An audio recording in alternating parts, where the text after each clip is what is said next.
Today I am going to teach about the famous Anglo-Indian writer मुल्क राज आनंद। आज मैं आपको इंडो एंग्लियन लेखक मुल्क राज आनंद के बारे में पढ़ाने जा रहा हूँ। मुल्क राज आनंद was born in 1905 in Peshawar in present day Pakistan.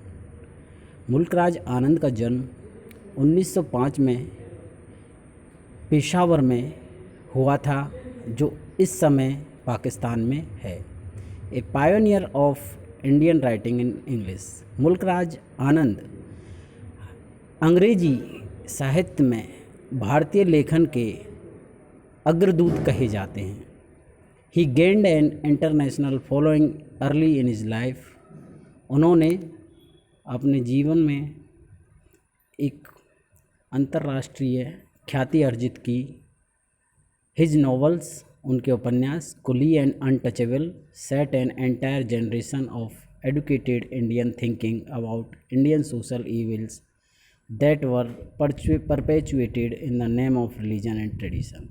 उनके उपन्यास कुली और अनटचेबल ने set an entire generation of educated Indians thinking, एक शिक्षित भारतीयों की जो सोच की जो पीढ़ी है उसके बारे में उजागर किया है। और India social evils, Bharatiya Samaj की कुछ बुराइयां that were perpetuated in the name of religion, जो कि धर्म और परंपराओं के नाम पर समाज में व्याप्त थी, उनके उपन्यासों में इन बुराइयों को बताया गया है।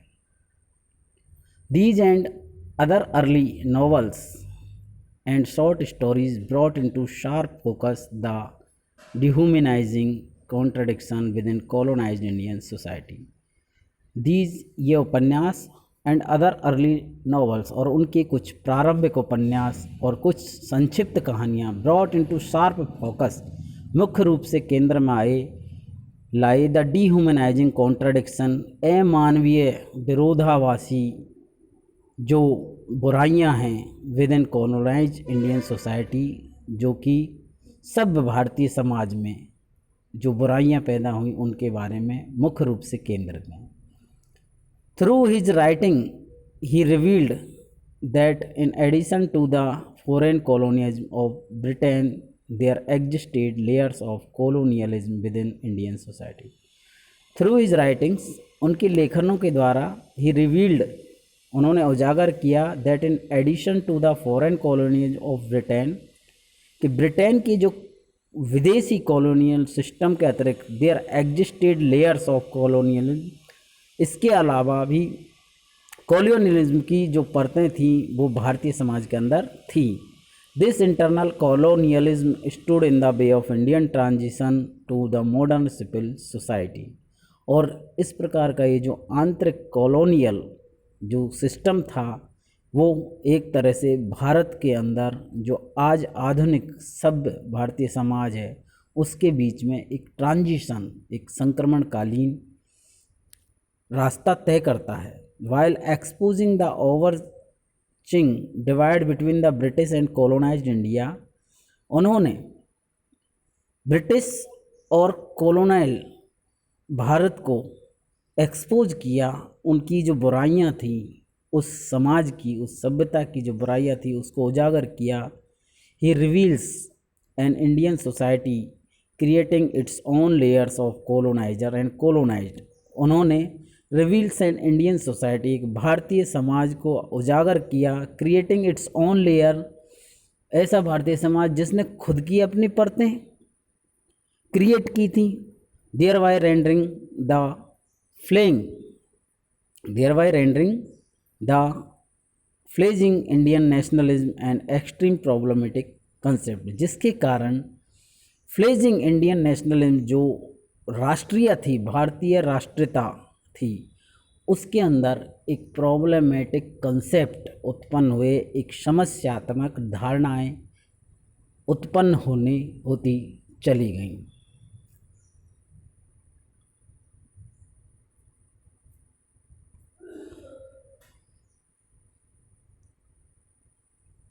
Extreme problematic concept Mulkraj Anand was a founder member of Progressive Writers Association.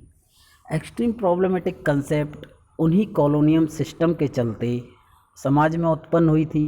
समाज में वर्ण व्यवस्था, इसके अलावा क्लास सिस्टम, इसके अलावा एक्सप्लॉइटर और एक्सप्लॉइटेड, शोषक और शोषित, ये वर्ग बने थे। अमीर और गरीब दो वर्ग बने थे।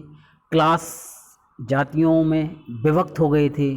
Mulk Raj Anand was a founding member of progressive writers association. Mulk Raj Anand एक प्रोग्रेसिव प्रगतिशील लेखकों के संगठन का एक फाउंडिंग मेंबर था, एक संस्थापक सदस्य था।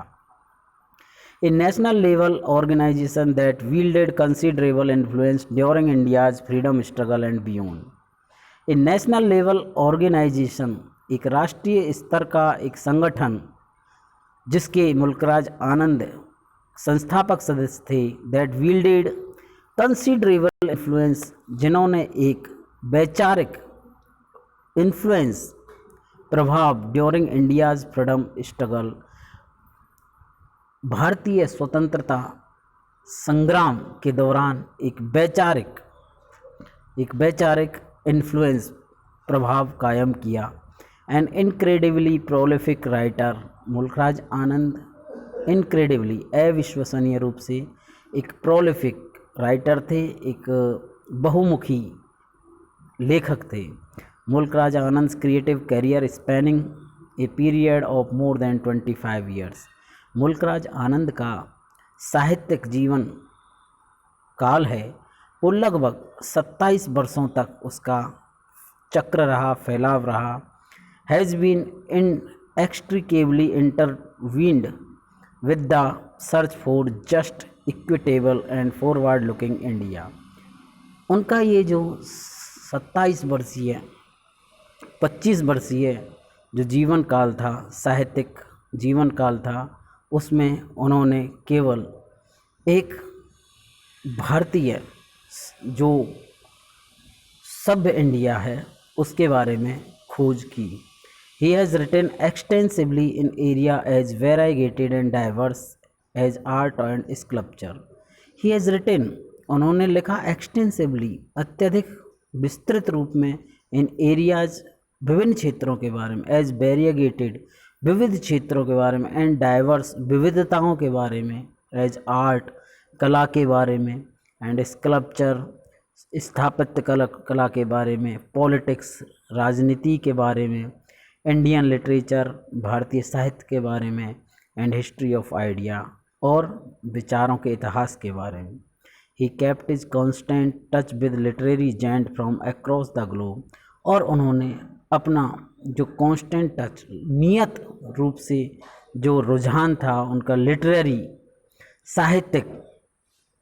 साहित्यिक लेखन में जो उनका नियत रुझान था वो पूरा वर्ल्ड वाइड था, पूरी दुनिया तक सीमित था।